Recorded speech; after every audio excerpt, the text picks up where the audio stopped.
La cerveza fue descubierta hace miles de años. Apareció cuando los hombres encontraron un respiro en su lucha diaria por la supervivencia. La cerveza es la bebida del hombre corriente, una bebida auténticamente global con una historia fascinante. Es imposible imaginar un lugar del mundo donde no se disfrute de ella. La cerveza ha sido muy importante para la civilización humana. Frank Zappa es famoso por decir que todos los países necesitan una línea aérea y una cervecería.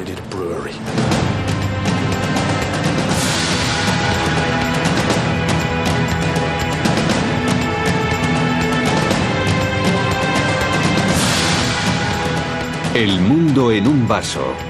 La cerveza.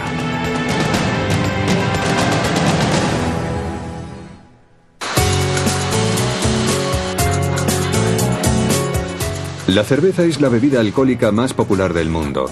167 países fabrican más de 144.000 millones de litros al año. Hay muchas clases de cerveza en todo el mundo, desde las heladas cervezas rubias europeas hasta las templadas ales inglesas. Empezó siendo un producto casero y se convirtió en una industria que se extendió por todo el mundo.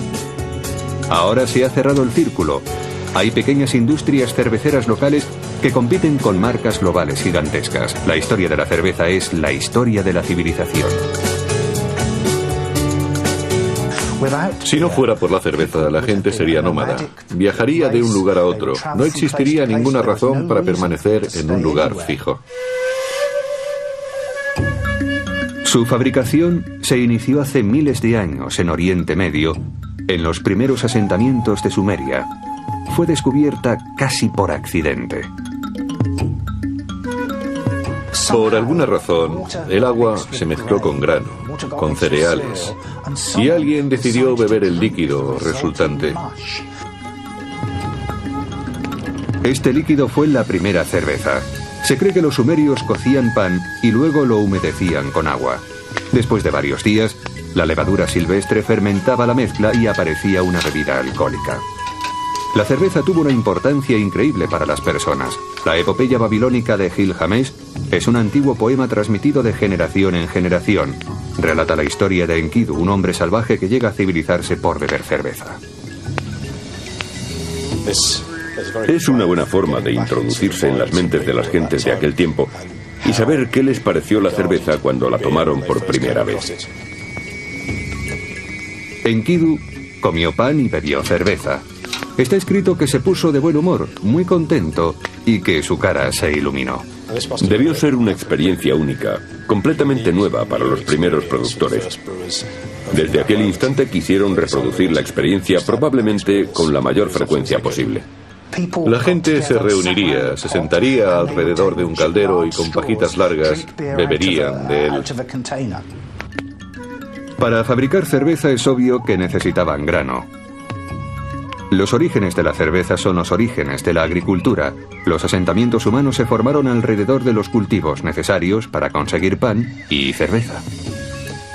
Lo más importante para los primeros bebedores de cerveza es que era alimenticia, una fuente de azúcar que no podía conseguir en ningún sitio. Donde los seres humanos se establecían, aparecía la cerveza, y en tiempos del antiguo Egipto se introdujo como parte esencial de la dieta cotidiana. Su dieta habitual parecía consistir en cerveza y cebollas, lo que haría que su aliento fuera muy fuerte. Todas las personas tenían derecho a 5 hogazas de pan y 2 vasos de cerveza al día. Era así de importante para ellos. El vino en el antiguo Egipto era para la élite, pero la cerveza la bebían todos. Los arqueólogos han encontrado abundantes pruebas de su importancia. En todas las tumbas egipcias que se han descubierto, los arqueólogos encontraron pequeñas figuras de trabajadores. Se cree que fabricaban cerveza para la vida del muerto en el más allá. La cerveza es muy importante para todos, y en lo que a los egipcios se refiere, debe haber sido igual de importante en la muerte. Básicamente, la cerveza es un cereal fermentado. Cuando el arte de su producción se extendió por el mundo, las sociedades antiguas debieron emplear cualquier grano disponible.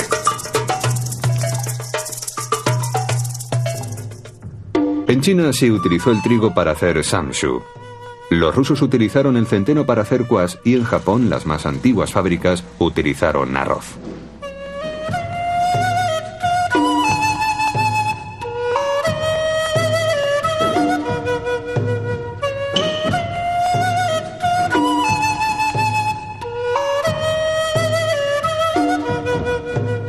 Se cree que el arroz que fue llevado a Japón provenía de la región china del Yangtze. Con él llegó la tecnología del sake, que se producía a partir de arroz en el que había crecido un moho especial. A continuación se molía el grano.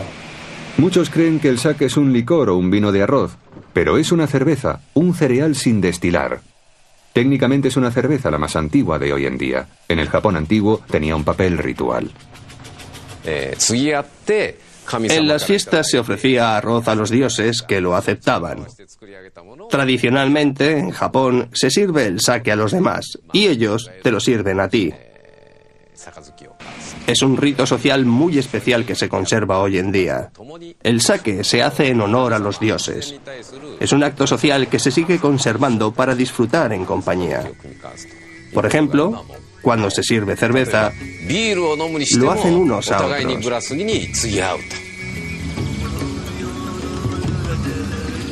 Puede que el sake sea la bebida tradicional de Japón, pero la cerveza de cebada es actualmente la bebida más popular. Esta clase de cerveza proviene de Europa. La cerveza se extendió por Oriente Medio a través de Armenia, Georgia y el sur de Rusia, hasta llegar a las famosas regiones cerveceras de Bohemia, Alemania, Bélgica y las Islas Británicas. Fue allí donde la cerveza se convertiría en la famosa bebida que conocemos hoy en día. Antes de que conozcamos cómo el brebaje de los antiguos se convirtió en la cerveza actual, es importante saber de qué está compuesta. Puede hacerse a partir de cualquier cereal: cebada, trigo, maíz, centeno o arroz. Luego se le añaden sabores que van desde lúpulo hasta hierbas, frutas e incluso chocolate. Existen cientos de estilos de cervezas, pero normalmente se fabrican a partir de 4 ingredientes básicos: agua, grano malteado, normalmente cebada, lúpulo y levaduras. La fabricación de cerveza es una combinación fantástica de arte y ciencia. Utilizamos el proceso natural de transformación de azúcares en alcohol por medio de la levadura, como ya se venía haciendo hace miles y miles de años. Somos una civilización que bebe cerveza. El primer paso de la producción de la cerveza es conocido como el malteado. El grano que más se utiliza es la cebada. Se remoja con agua para que germine y se descompongan los almidones del grano y aparezcan los azúcares necesarios. A continuación se calienta el grano para impedir que germine más. El secado de la malta produce además sabores y colores que influyen en el sabor y color finales. La duración del secado de la cebada define los diferentes sabores que pueden ir desde el más ligero, que sería el de los Horlicks, o secar un poco más para que se caramelice, con lo que se consiguen sabores de Ovaltine. Si se continúa, se obtiene sabor a chocolate, y si se seca aún más, un sabor tostado como el de la Guinness. A continuación se muele la malta y se mezcla con agua caliente en el proceso de maceración. Eso dura alrededor de 1 hora y durante ese tiempo se desprenden los azúcares solubles de la malta. Para el acabado de la cerveza resulta vital la clase de agua utilizada. En las fábricas actuales el control del agua es muy riguroso. El agua es fundamental para la cerveza. Si el agua no es la correcta, la cerveza no es buena. En la actualidad, cualquier industrial cervecero de cualquier tamaño se asegura de que se analice bien el agua para que no varíe. Terminada la maceración, se procesa el líquido azucarado resultante llamado wort. Se le cuece con lúpulo, que le da el sabor característico de la cerveza y actúa como conservante natural. El tipo de lúpulo usado influirá en el sabor final de la misma manera que las uvas influyen en el sabor de los vinos. Los lúpulos le dan aroma y sabor a la cerveza. También actúa de forma muy característica. Por ejemplo, mejora la espuma y la retención del copete, lo que hace que la cerveza sea más atractiva y tenga mejor estética. A continuación, la mezcla cocida es enfriada y se le añade levadura para que fermente. Es en este momento cuando se empieza a convertir en una bebida alcohólica. La levadura es un organismo vivo que consume azúcar y la convierte en alcohol. Al igual que los demás ingredientes, el tipo de levadura tiene gran influencia en el sabor y apariencia finales de la cerveza. Los cerveceros actuales se preocupan mucho por la levadura que utilizan. La cultivan en la misma fábrica. Disponen de laboratorios de alta tecnología en los que la controlan, porque quieren impedir que se transforme sin que lo sepan, ya que si varía, la personalidad de la cerveza varía también. La mayoría de las cervezas son fermentadas una segunda vez, lo que las hace burbujear. El proceso puede durar desde unos días hasta unos meses y los más ligeros cambios en el tiempo y temperatura afectan a la cerveza final. La cerveza que bebemos hoy en día es el resultado de innumerables variaciones en un proceso sencillo. Todas las cervezas son fabricadas de la misma manera. Su gran diferencia de sabor, textura y color estriba en los ingredientes empleados. Según el cereal se obtiene un color diferente. A distintos tipos de levadura se consigue un sabor y aroma distinto. Los bebedores de cerveza modernos pueden elegir y comparar los sabores de cientos de cervezas diferentes.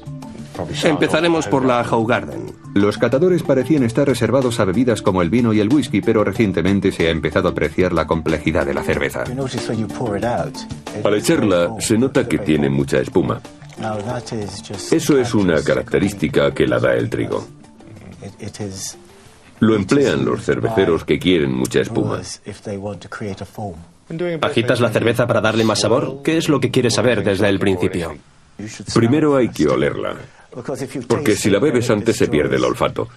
La nariz es nuestro órgano principal de cata. Esta es una Innis & Gund, una cerveza envejecida en roble. Esta es una cerveza que ha sido madurada en barricas de whisky durante 30 días. Hablando de ingredientes, ¿los ingredientes puros son lúpulo, cebada, levadura y azúcar? Sí, el roble le da mucho sabor a vainilla, toffee, miel y sabores cítricos que no se suelen encontrar en otras cervezas. Se la madura hasta un 6,6%, lo que es mucho y le da un sabor superior al que se espera de una cerveza ligera. Su transparencia es claramente mayor y el sabor es fantástico. La cerveza final es conocida como Stout. Obtiene su color final de las diferentes cebadas malteadas que se emplean. Esta es una Stout achocolatada, por lo que su copete debe ser más oscuro. Es sorprendente lo importante que es el color. Si se tapan los ojos, yo lo hago mucho con mis alumnos, y les doy a probar una cerveza, no pueden distinguir si es una Guinness o una Lager. No pueden si no la ven. Por el olfato se distingue que está muy tostada. Tiene sabor a nuez y a chocolate negro. El tono oscuro se debe a la clase de la malta, como la malta de chocolate que se tuesta en un tambor igual que el café. Es una cerveza muy dulce. Si se tuesta la malta, se obtiene un carácter más dulce. Si se tuesta la cebada, se obtiene una cerveza tipo Guinness. Esta es un poco dulce, y la Guinness es un poco más seca porque utilizan cebada tostada en lugar de esta, que emplea malta tostada que es más dulce. Tiene un sabor redondo, muy agradable. Es inofensiva. Su complejidad le permite tomarla con una gran variedad de platos. Los bebedores de cerveza modernos eligen entre cientos de clases con sabores y colores muy diversos. Pero cuando llegó la Europa del Norte procedente del Oriente Medio era una sopa turbia de pan. Cómo se convirtió en la bebida clara y espumosa actual es una historia fascinante de afortunados accidentes y dedicación. La cerveza llegó al norte de Europa hace más de 2000 años. Mientras que los romanos, bebedores de vino, la consideraban una bebida de bárbaros, en las regiones del norte la cerveza formaba parte esencial de la alimentación. La vida era dura, muy dura. La gente tenía que trabajar muchas horas en las más terribles condiciones. Se dice con frecuencia que si se tuviera que hacer el trabajo que ellos hacían, se tendría que comer una cantidad imposible de pan. Ellos obtenían la energía de la cerveza. Beber cerveza era esencial para la vida cotidiana. Estaba hervida, por eso el agua estaba purificada. No sabían que la habían purificado, pero el hecho es que lo hacían. En la cerveza había muchos azúcares y nutrientes que no podían conseguir de ninguna otra forma. Para ellos era pan líquido.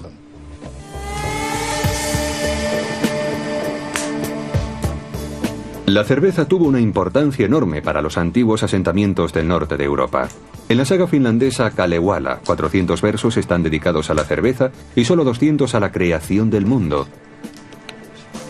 Pero no era la bebida que conocemos hoy en día. Era turbia, no podía almacenarse y la hacían solo las mujeres. Los escritos demuestran que en 1509 en Aberdeen había 152 cerveceros y todos eran mujeres. La cerveza era fabricada generalmente por mujeres. Era una más de las tareas caseras. La mayor parte de la cerveza se producía en cantidades muy pequeñas porque no se podía guardar. Se fabricaba con mucha frecuencia y era una tarea doméstica más. Una excepción de la fabricación casera de cerveza a pequeña escala era la que se hacía en los monasterios de Europa. La producción de cerveza se inició en ellos en el siglo X, pero a una escala mucho mayor.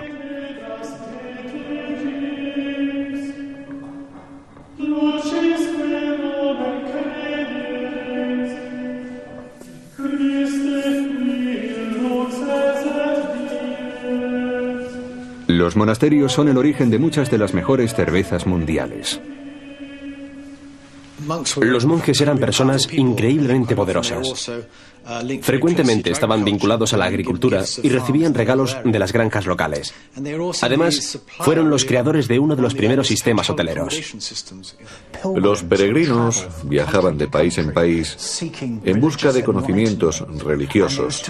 Se alojaban en monasterios y allí se les daba comida y bebida. Probablemente no eran los únicos que producían cerveza en grandes cantidades. Cualquier institución grande consumiría una cantidad increíble de ella. Durante cientos de años, la ración diaria de la mayoría de las personas variaba entre 6 y 8 pintas al día. Esa era la ración normal en los monasterios. Los monjes eran muy inteligentes, sabían lo que estaban haciendo. En los días de ayuno, en que no podían comer, bebían cerveza. Los monjes perfeccionaron sus técnicas de fabricación de cerveza usando antiguos escritos egipcios que guardaban en las bibliotecas monacales. La gran herencia que nos legaron los monjes se debe a que eran muy estudiosos. Documentaban todo lo que hacían. Y por eso, en muchos lugares de Europa, se encuentran escritos antiguos para fabricar cerveza que provienen de hace 600, 700 años. Los monasterios tuvieron el mérito de dos grandes descubrimientos en la historia de la cerveza que conducirían a la gigantesca industria global actual. Crearon técnicas de fabricación que contribuirían a producir la cerveza más popular de nuestros días. Y lo que es más importante, empezaron a usar el lúpulo. La adición de lúpulo fue el comienzo de una nueva época. Marcó el final de las cervezas turbias y dulces del mundo antiguo y el comienzo de la cerveza amarga y clara que se degusta en la actualidad. El lúpulo se utiliza para preservar la cerveza, pero antes de empezar a usarse, los fabricantes de cerveza empleaban cualquier cosa que creciera en los setos o en los campos para añadirla a la cerveza. Usaban mirto, usaban brezo. De hecho, cualquier cosa que creciera era muy probable que el cervecero la pusiera en la cerveza para ver qué efecto tenía. Se cuenta que le echaban ratas, pollos. Se dice que echaban cortezas, que ponían hierbas, brezo, le echaban de todo. Todo lo que tenían a mano, en parte para darle sabor, en parte para darle cuerpo, y en parte como conservante. Pero en aquellos tiempos no sabían lo que era conservante y lo que no.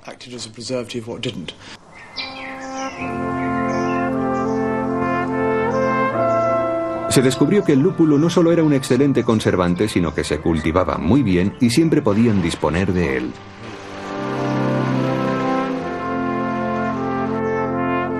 El lúpulo es una planta trepadora lejanamente emparentada con el cannabis.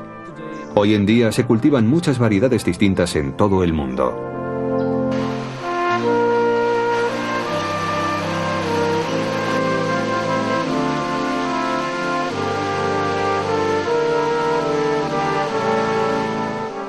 Cuando se cuece el lúpulo en el proceso de producción de la cerveza, desaparece una sustancia de la que se alimentan las bacterias, por eso el lúpulo hace de conservante.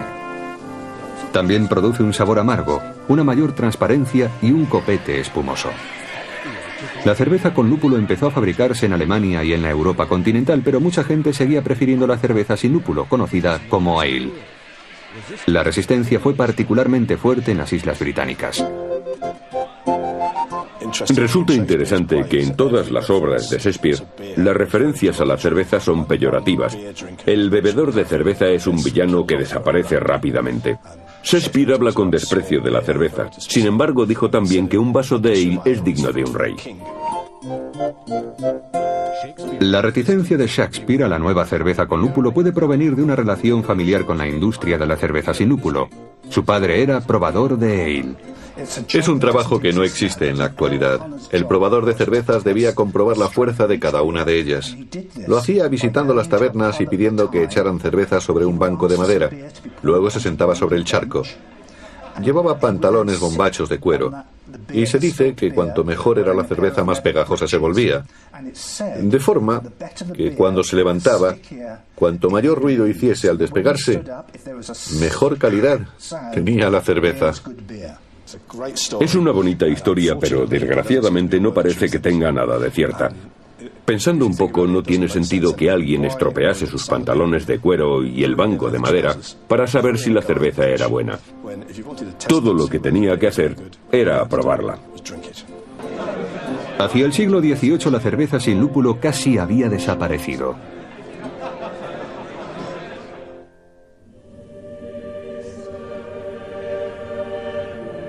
Fue una monja alemana, Santa Hildegard, la que documentó por primera vez el uso del lúpulo.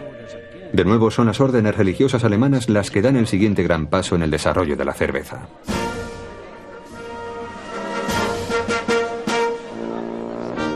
El Festival de la Cerveza, el Oktoberfest de Múnich, es el mayor festejo público cervecero del mundo. Todos los años, unos 6 millones de visitantes beben unos 5 millones de litros de cerveza y consumen más de 200.000 pares de salchichas de cerdo.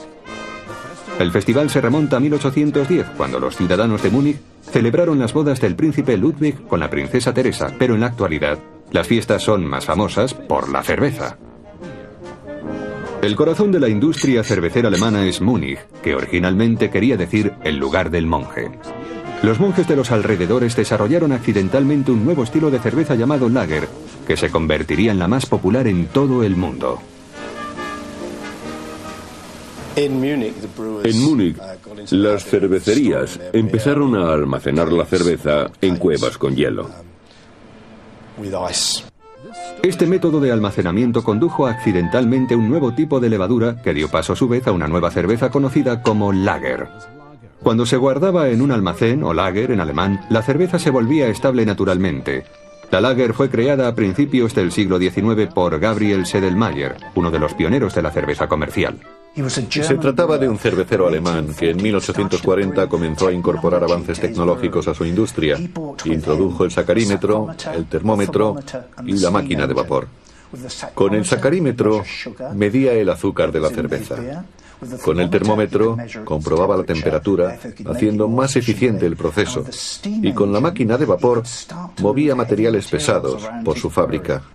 La fábrica Speiten de Sedlmayr existe todavía en la actualidad. En ella su dueño empleó a fondo la tecnología y métodos modernos.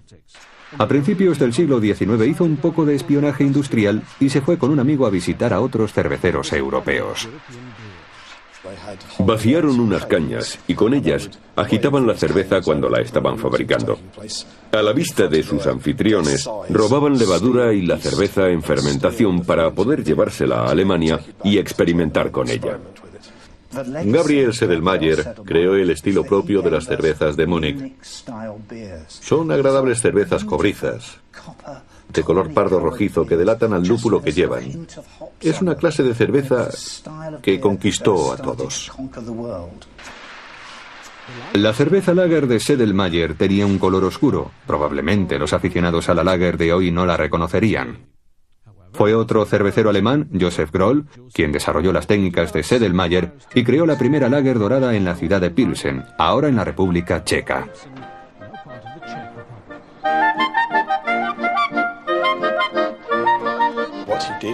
Lo que hizo antes que nadie fue usar una malta muy pálida. Y con ella produjo, ante el asombro de todos, la primera cerveza Lager Pilsen pálida. Esta nueva cerveza llegó justo a tiempo. El cristal se acababa de introducir en Europa y la gente empezaba a ver lo que bebía. Todos los que deseaban ser refinados querían beber en un recipiente de cristal. El cristal es transparente, se ve a través de él. Hasta entonces no había importado si la cerveza era turbia, tenía pozos, no importaba su apariencia. Pero cuando se la servía en cristal sí importaba su apariencia. Lo que ocurrió en Pilsen fue algo extraordinario, porque empezaron a producir una cerveza clara, burbujeante, de aspecto agradable. Parecía magia en las jarras de cristal. Nadie está muy seguro de por qué Joseph Groll hizo esto. Porque en la ciudad de donde provenía, hacían una lager oscura. Todos la hacían así. La cerveza muy clara parecía un capricho suyo. Esta nueva cerveza clara fue conocida como Pilsen en honor a la ciudad donde fue creada. Muy pronto se propagó por toda Europa.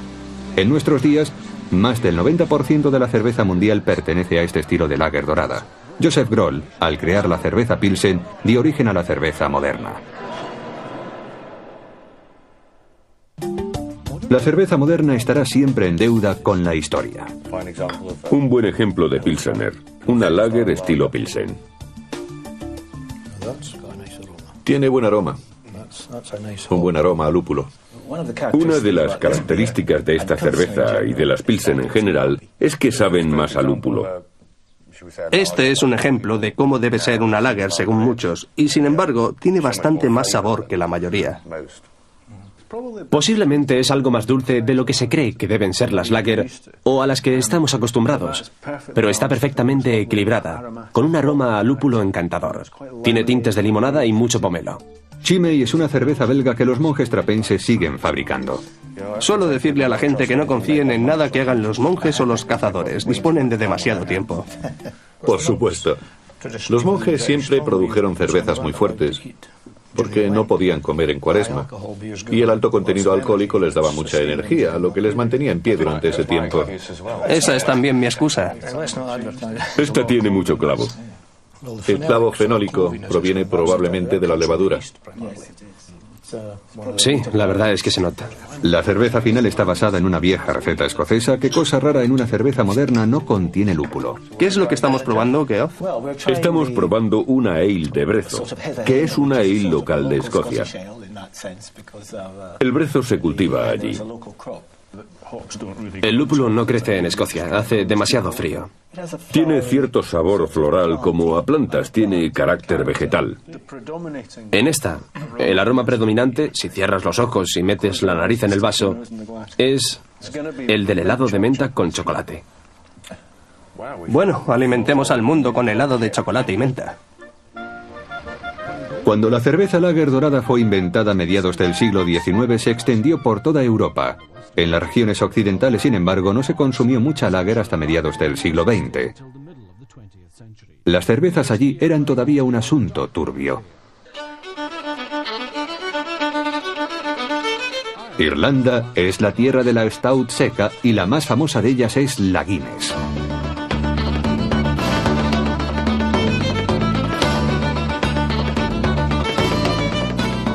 La fábrica Guinness se fundó en 1759 en Dublín, en una cervecería abandonada que había cerca de una abadía. La renta era de 45 libras al año y debía ser alquilada durante 9.000 años. Gracias a la tenacidad de su fundador, Arthur Guinness, se sirven en todo el mundo más de 10 millones de jarras de Guinness al día. En las décadas de 1760 y 1770, su fábrica creció y necesitó más agua de la que el municipio disponía. Por eso le amenazaron con cortarle el suministro, con lo que obviamente habría tenido que dejar de hacer cerveza. Hay una historia registrada en el libro de actas que dice que Arthur Guinness amenazó física y verbalmente con un pico a los guardias municipales. Les dijo que o dejaban en paz el agua o se las verían con él. Y acabó saliéndose con la suya. En la actualidad, Stout es sinónimo de Irlanda, pero realmente esa cerveza proviene de Inglaterra, de la ciudad de Londres. Stout es una abreviación de Extra Stout Porter, una cerveza que se hizo muy popular entre un grupo de trabajadores de Londres que eran los transportistas de la época. El suyo era obviamente un trabajo cansado, acalorado y sediento. Fuera de muchos pubs de Londres había bancos donde estos porteadores dejaban su carga para beber una pinta de cerveza.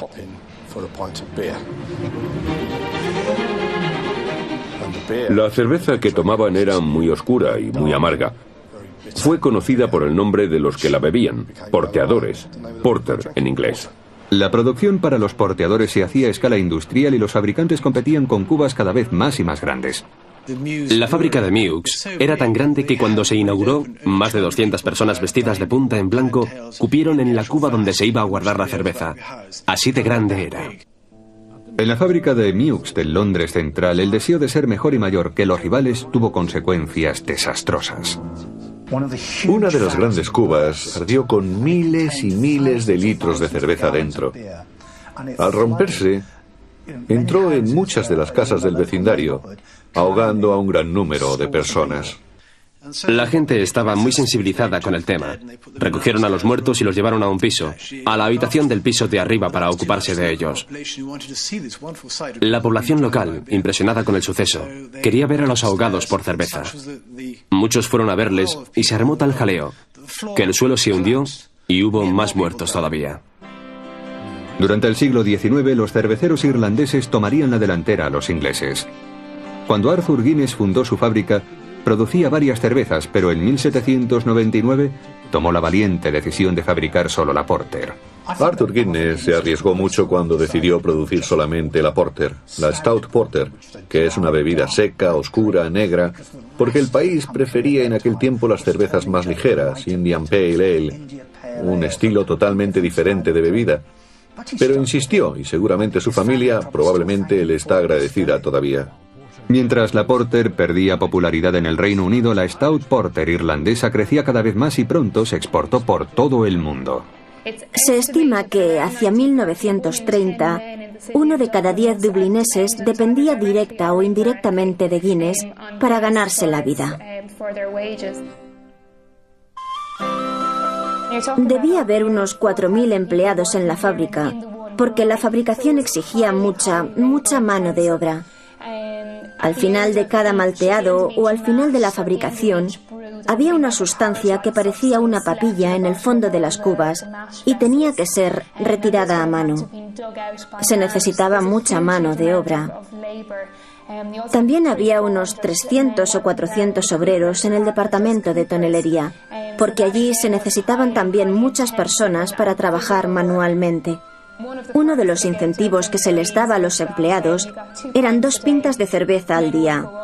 Los hombres llevaban la jarra en la mano y la llenaban en ciertos grifos que tenían asignados en la fábrica.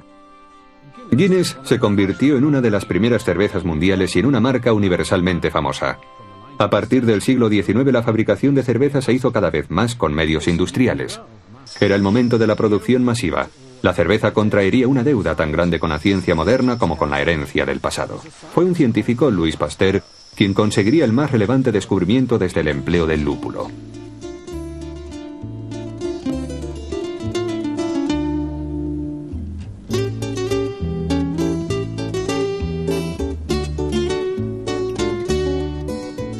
Louis Pasteur era francés. Provenía de la región de Diois. Sentía gran antipatía por los alemanes y quería atacarles por donde más daño pudiera hacerles, a ellos y a su idea de superioridad. Por eso quiso enseñarles cómo se debía hacer una buena cerveza desde el punto de vista científico. El nombre de Pasteur recuerda a muchos la leche pasteurizada, leche hervida para eliminar los microbios. Pero su auténtico legado fue la cerveza pasteurizada, cuya fabricación tendría mejores condiciones sanitarias. Louis Pasteur fue la primera persona que vio la cerveza a través del microscopio. Empezó examinando la levadura, pero lo que descubrió cambiaría para siempre el proceso de fabricación de la cerveza. Hasta los años 1860, muchos científicos no querían creer que la levadura era un organismo vivo. Decían que era un compuesto químico que surgía en la cerveza por los cambios que se producían en la fermentación. Pero Louis Pasteur demostró que la levadura era realmente un organismo vivo. El descubrimiento de Louis Pasteur explicó el proceso de fermentación por el cual la levadura transforma el azúcar en alcohol. Eso significó que por primera vez la fermentación podía ser controlada. En 1871 el cervecero inglés Whitbread le invitó para que examinara su cerveza. En el siglo XIX, Whitbread era uno de los más grandes cerveceros de Londres, pero tenía un inmenso problema. Sus cervezas se estropeaban y no sabía por qué. El personal de Whitbread había oído hablar de Pasteur y de lo que podía hacer con la cerveza, así que lo invitaron a la fábrica. Lo primero que hizo fue comprar un microscopio. Durante una semana estuvo estudiando la cerveza. Gran parte se estropeaba o se amargaba. Los trabajadores fueron el lunes a preguntarle qué había encontrado.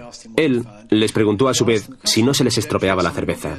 Y le contestaron que con mucha frecuencia había que tirar la tercera parte. No podían comprender que viera algo por el microscopio, pero él les explicó que la cerveza se infectaba debido a unas bacterias, así que se fueron a comprar al día siguiente su propio microscopio. Pasteur descubrió también que un calentamiento rápido de la cerveza destruiría las bacterias que hacían que se pusiera amarga. Este proceso fue conocido como pasteurización y revolucionó la producción cervecera. Sin Pasteur habríamos tenido levaduras rondando por el país, rondando por las cervecerías. La mayoría de las cervezas se habrían vuelto amargas. La mayor parte no durarían mucho, y nuestra industria cervecera habría sido una ruina. La pasteurización permitió el desarrollo de mayores industrias cerveceras. Ahora se podía fabricar y almacenar la cerveza sin riesgos. Era el alba de una nueva supercerveza que amenazaba con eliminar para siempre a las pequeñas industrias cerveceras.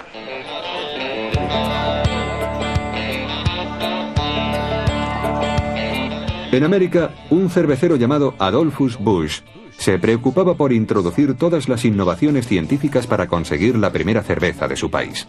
Adolphus Busch fue un gran empresario con mucha iniciativa que, como muchos otros, empezó casi desde la nada. Se dio cuenta de que la gente quería cerveza y se dijo que sería cervecero y produciría una cerveza ligera americana a la que llamó Budweiser. Busch empezó a producir su cerveza a gran escala introduciendo innovaciones como el transporte refrigerado y la pasteurización. De esta manera pudo venderla en toda Norteamérica. Utilizaba arroz y cebada malteada para crear una cerveza con un sabor muy delicado, diseñado para que gustara al mayor número posible de personas.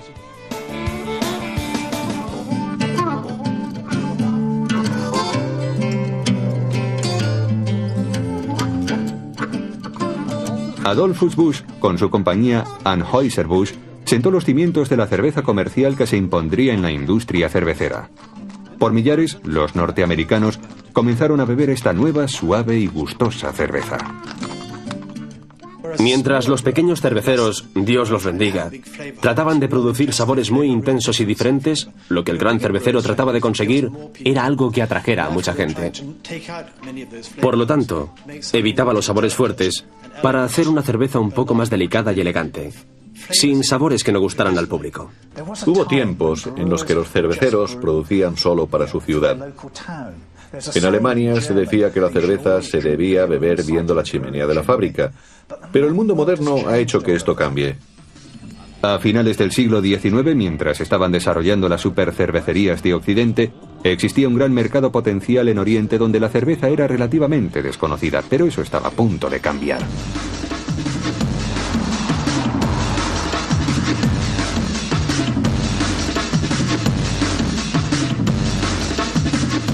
Japón es uno de los productores de bebidas alcohólicas más antiguo del mundo y hasta hace poco su bebida más popular era el sake, una antigua bebida hecha con arroz. En poco más de 100 años su gusto se decantó por la cerveza. Fred Kaufman ha dirigido un bar en Japón durante 25 años y ha presenciado personalmente el auge de la cerveza. Cuando comencé hace 25 años solo había 15 tipos de cerveza de importación, pero ahora hay más de 300. Cuando vine por primera vez a Japón se bebía sake principalmente, pero ahora la cerveza es la bebida nacional. El bar de Fred está en Sapporo, el hogar de la cerveza japonesa. Fue aquí donde un grupo de empresarios decidió en 1876 instalar la primera fábrica de cerveza de Japón. Pero como no tenían cerveza propia que les sirviera de guía, recurrieron a Alemania como inspiración. Empezaron en 1876. Los comienzos fueron en Tokio. Varios empresarios fueron a Sapporo para construir allí una fábrica. En aquellos días, Nakagawa Seibi, pionero de la técnica, había pasado varios años en Alemania estudiando los métodos de producción de la cerveza y luego se trajo esos conocimientos para utilizarlos en nuestro país. Seibi estudió en la Escuela de la Cerveza de Berlín. Allí aprendió a fabricar la Lager dorada, que se convertiría rápidamente en la favorita mundial. Debió resultar un viaje increíble. Viajó miles de kilómetros a vela. Se encontraba en un país extraño, sin conocer apenas el lenguaje, solo unas pocas palabras. Tuvo que aprender algo que le resultaba totalmente desconocido y luego regresar a su país con todo el mundo esperándole para ver al hombre que iba a introducir una nueva industria en Japón. Los japoneses creían que la cerveza sabía a medicina y no querían probarla. Solo se producía para la comunidad extranjera de Yokohama. Unos cuantos años más tarde inauguraron el Club de la Cerveza de Sapporo, en el que una vez al mes se reunían los jefes de la industria y se obligaban a beber aquella cerveza horrible. Pero era una forma de promocionar la economía local, y debe haber funcionado porque ahora todos beben cerveza. En Japón a la gente joven le encanta la cerveza. Hay montones de lugares para tomarla, aunque quedan muchos que siguen bebiendo sake. Cuando tomamos cerveza hacemos mucho ruido. A los jóvenes japoneses nos encanta, nos gusta la cerveza, es más social. Todos los días, cuando termino de trabajar y antes de volver a casa, me gusta tomar una cerveza. No me parece que haya terminado el día a menos que me tome una cerveza. Hace 30 años la cerveza no era una bebida de mujeres, sino de hombres. Por supuesto, ahora la bebemos y es deliciosa. No hay nada mejor.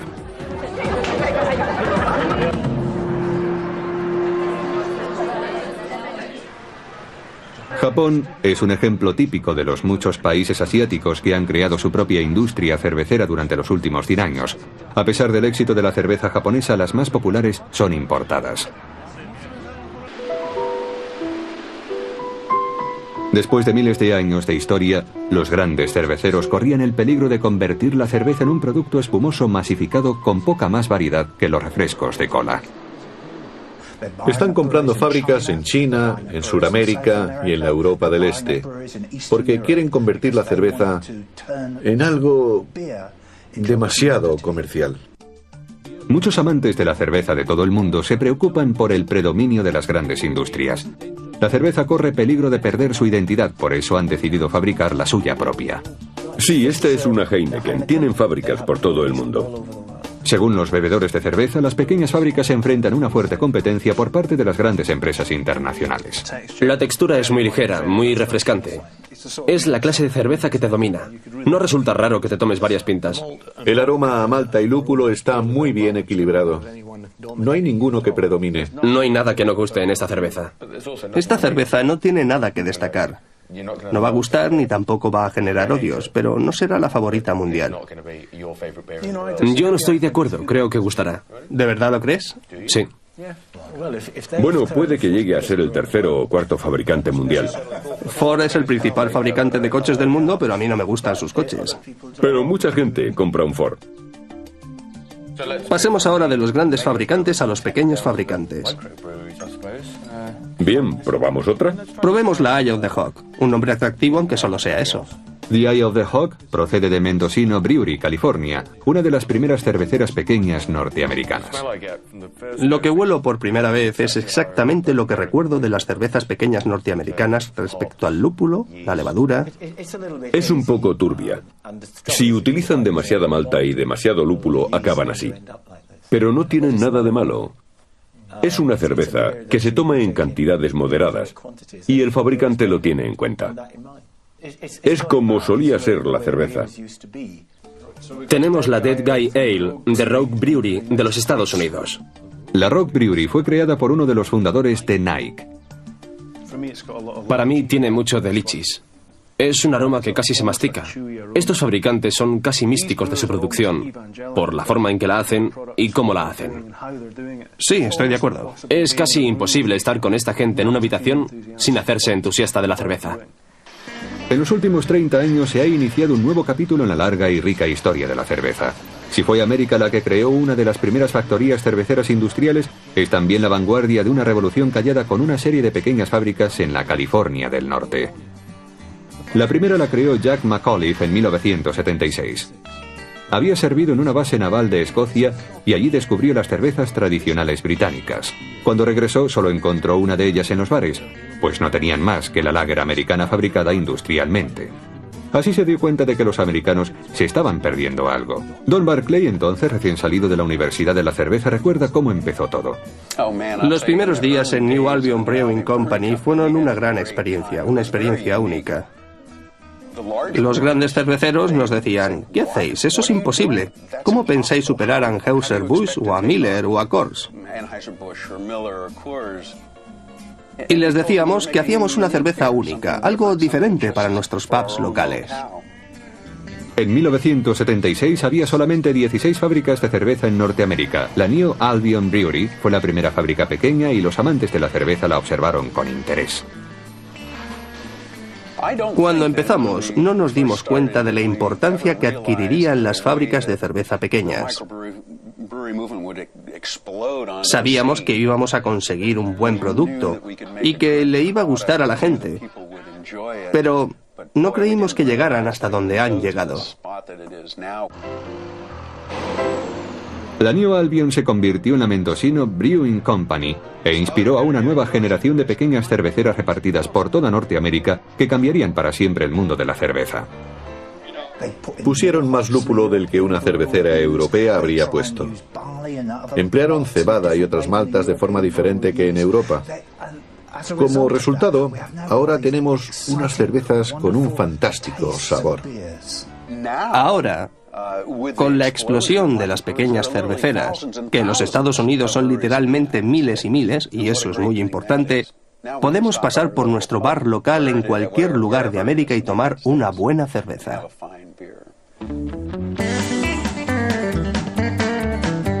El mercado local estaba en declive en Europa. El movimiento de las pequeñas cerveceras de América contribuyó a que las cervezas especiales se conocieran en todo el mundo. Así, hasta una pequeña fábrica pudo encontrar un mercado enorme y ganar dinero. Incluso en las más remotas regiones de Europa, como la isla de Skye y Escocia, se han abierto fábricas pequeñas de cerveza que dan servicio no solo a la comunidad local, sino a todo el mundo. Estamos volviendo a la situación en la que estábamos hace muchos años, cuando cada localidad tenía su propia fábrica. Pero en estos días, con mejor transporte, las pequeñas fábricas pueden distribuir sus productos por toda la nación e incluso a ultramar. Algo impensable en el pasado.